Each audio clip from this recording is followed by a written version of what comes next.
近日有部分保守黨議員轉投自由黨，引起政壇關注。保守黨國會議員歐澤光今日就會見傳媒時表示，曾經有人接觸過自己，試圖遊說佢轉黨，但佢強調自己會忠於選民對佢嘅委任。呂詠珊報導。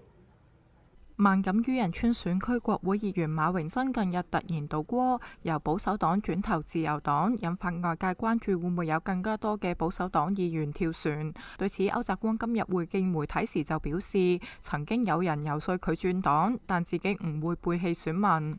咁至於我會唔會轉投另一個黨呢？咁我可以直截了當嘅同大家講，不會。我冇任何嘅理由去改變我自己嗰個嘅角色同埋咧，我所代表嘅政黨。而家自由黨距離多數政府只係差一個席位，不過歐澤光認為反對黨喺國會仍然係非常重要嘅角色，可以有效監察政府，亦都可以迫使政府作出改變。佢又指出，保守黨黨內運作非常民主，每當涉及重要嘅議題嘅時候，都會進行充分討論甚至投票，並重申自己對黨領薄勵志充滿信任。其實佢係非常之親切同埋一個即係願意聆聽嘅領導者。咁所以我睇唔到，即係喺佢嗰個嘅領導方向上高有啲咩嘅問題。